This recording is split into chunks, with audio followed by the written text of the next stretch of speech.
الحمد لله وحده ثم الصلاة والسلام على رسول الله سيدنا ومولانا محمد بن عبد الله وعلى آله وأصحابه ومن تبع رشده.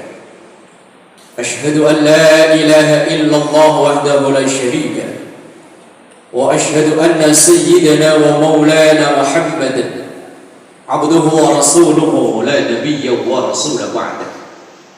اللهم صل وسلم وبارك على سيدنا ومولانا محمد وعلى آله وأصحابه أجمعين.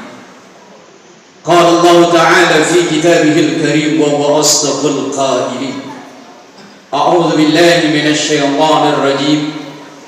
يا أيها الذين آمنوا اتقوا الله حق تقاته ولا تموتن إلا وأنتم مسلمون. اتق الله حيثما كنت وأتبع السيئة الحسنة تمحها وخالق الناس بخلق حسن. صدق الله العظيم. أما بعد فيا أيها الحاضرون اتقوا الله اتقوا الله اتقوا الله فقد فاز المتقون. Hadirin jamaah salat Jumat yang semoga kita semua selalu diberkahi, diridhoi dan dikaruniai sehat afiat, panjang umur dalam taat ibadah kepada Allah Subhanahu wa taala. Alhamdulillahirabbil alamin. Memuji dan bersyukur kita kepada Allah, bersalawat kepada Rasulullah, Allahumma salli ala sayyidina Muhammad. Dan dalam kesempatan yang berbahagia ini, di hari yang istimewa, di bulan yang istimewa, mari bersama memaksimalkan potensi yang ada dalam diri kita untuk terus meningkatkan kualitas diri kita dalam iman dan takwa, menjalani perintah Allah, menjauhi segala yang dilarang oleh Allah. Terlebih di 10 hari terakhir di bulan Ramadan seperti ini, Allah membuka seluas-luasnya karunia-Nya untuk kita, dan kita terus meningkatkan sehingga karakter atau label muttaqin kita peroleh dari sisi Allah Subhanahu wa taala. Hadirin jamaah yang dimuliakan Allah, tentu Ramadan yang telah kita jalani sudah 2/3 ini, harapan kita menjadi Ramadan yang terbaik dibanding dengan Ramadan yang telah kita lalui. Karena ada satu maqalah mengatakan, man kana yawmuhu khairan min amsi fahuwa rawi. Siapapun yang hari-harinya grafik kebaikannya terus meningkat, fahuwa rawi, maka inilah orang yang sukses. Wa man kana yawmuhu sawa'an min amsi. Tetapi kalau seseorang grafik kebaikannya itu stagnan, tidak ada penambahan ke arah kebaikan, fahuwa khasir, maka orang ini termasuk orang yang rugi. Rugi kesempatan, rugi umur. Karena pada hakikatnya kesempatan dan umur yang dikaruniakan oleh Allah kepada kita akan semakin sempit. Apalagi wa man kana yawmuhu sawa'an min amsi. Dan siapapun yang hari ini justru malah lebih buruk, syarran min amsi, lebih buruk daripada yang kemarin, fahuwa mal'un, maka orang ini termasuk orang yang terlaknat. Na'udzubillah, summa na'udzubillah. Lalu bagaimana agar amaliyah kita dari ke hari ke hari, baik di dalam Ramadan saat ini atau nanti 11 bulan setelah Ramadan, menjadi yang terbaik?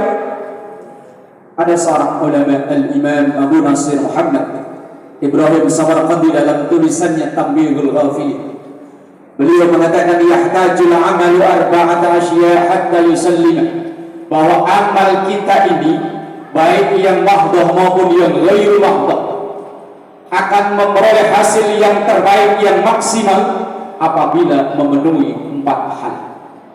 Apa itu? Yang pertama adalah al-ilmu qabla badai, menguasai ilmu pengetahuan dari setiap apapun yang kita lakukan, baik ibadah wajib maupun yang sunnah, terlebih di bulan Ramadan seperti ini. Karena banyak di antara kita umat Islam ini kita Islam ini karena keturunan, maka kita menjalani ibadah ya karena ikut-ikutan tanpa didasari ilmu pengetahuan yang cukup. Padahal disampaikan al-ibadatu bi ghairi ilmin mardudatun la tuqbal. Ibadah yang dilaksanakan tanpa dilandasi ilmu pengetahuan yang cukup, mardudatun tertolak, la tuqbalu, tidak diterima oleh Allah. Dan Islam adalah agama yang sangat konsen dalam masalah ilmu pengetahuan. Terbukti 5 ayat yang turun dalam Al-Quran surah Al-Alaq mengulang 2 kali lafaz Iqra, artinya bacalah, artinya belajarlah, artinya jadilah orang-orang yang berilmu. Makalah dari Al-Imam Asy-Syafi'i rahimahullah ta'ala menyampaikan, man arada dunya fa'alaihi bil ilmi, wa man arada al-akhirah fa'alaihi bil ilmi, wa man aradahuma fa'alaihi bil ilmi. Siapa yang ingin sukses akhiratnya, maka landasilah dengan ilmu pengetahuan. Pengen sukses dunianya, sama landasilah dengan ilmu pengetahuan. Dan pengen sukses dua-duanya, maka dasarilah dengan ilmu pengetahuan. Maka kualitas ibadah kita yang pertama dipengaruhi oleh ilmu pengetahuan kita. Kemudian yang kedua, an-niyatu fi mabda'i, niat yang baik ketika mengawali satu pekerjaan tersebut. Pekerjaan yang sama dengan durasi waktu yang sama, kalau niatnya berbeda, maka nilai pahalanya di sisi Allah pun berbeda.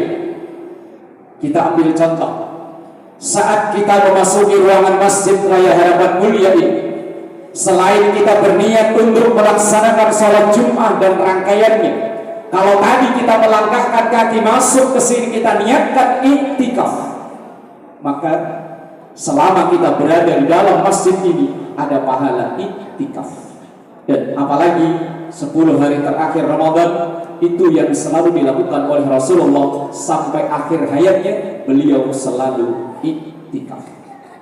Contoh lain, sama-sama kita membasuh wajah kita, kemudian dilanjutkan kedua tangan, dilanjutkan dengan kepala, dan kemudian kedua kaki. Kalau itu kita niatkan wudu, maka jadilah ibadah wudu dan insya Allah berpahala wudu. Tapi kalau tidak kita niatkan wudu, yang kita dapat mungkin hanya segar dan bersih saja, padahal aktivitasnya sama, pekerjaannya sama, tapi akan nilai berbeda kalau niatnya berbeda. Bahkan ada satu hadis yang cukup panjang, Rasulullah memperingatkan kepada kita betapa banyak amalan yang kelihatan amalan dunia, zahirnya urusan dunia, tapi nanti di akhirat di hadapan Allah bisa bernilai pahala yang besar bi husnin niyyah, karena bagusnya niat. Tapi sebaliknya, ada kegiatan yang zahirnya itu urusan akhirat, tapi di hadapan Allah kosong, tidak ada nilainya sama sekali, bisu'in niyyah, karena buruknya niat. Maka sabda Rasulullah yang begitu masyhur, innamal a'malu binniyat, atau dalam kaidah fikih dikatakan al-umuru bimaqasidiha. Kemudian yang ketiga yang mempengaruhi kualitas di ibadah kita adalah as-sabru fi wasati, sabar di tengah-tengah menjalani ibadah.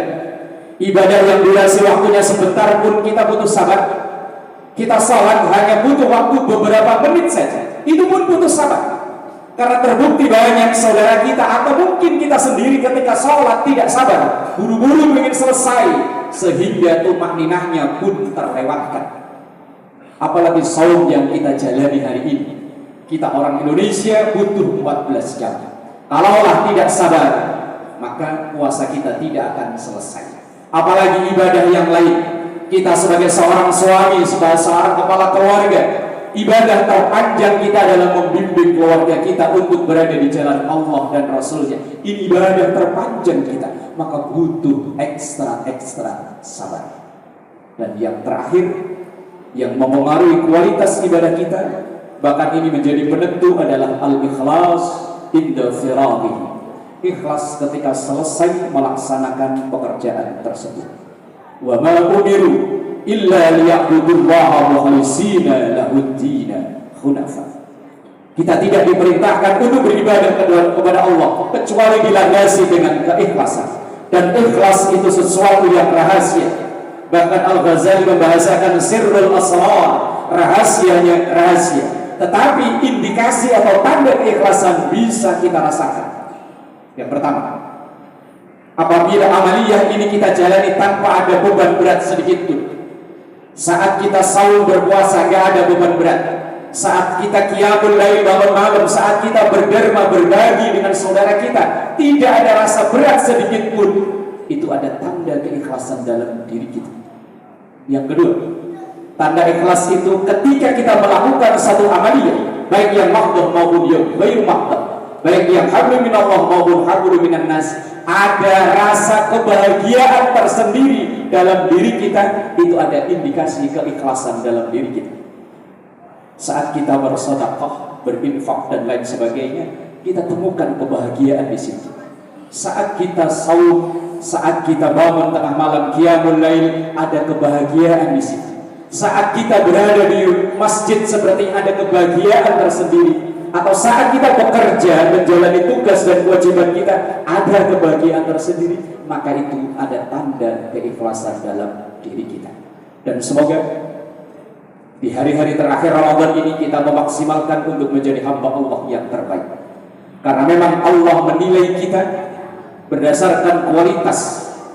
Alladzi khalaqal mauta wal hayata liyabluwakum ayyukum ahsanu amalan wa huwal azizul ghafur. Allah lah yang menciptakan kematian dan kehidupan untuk menguji, menseleksi ayyukum, siapakah di antara kalian, di antara kita ini yang ahsanu amalan, yang terbaik amalnya, yang berkualitas amalnya, bukan yang terbanyak. Semoga terus ke depan kita terus berusaha sehingga kualitas diri kita tercapai, sehingga suatu saat nanti kontrak hidup kita diakhiri oleh Allah, kita semua dalam keadaan husnul khatimah. Amin ya rabbal alamin. Aqulu qawli hadza wastaghfiruh innahu huwal ghafurur rahim.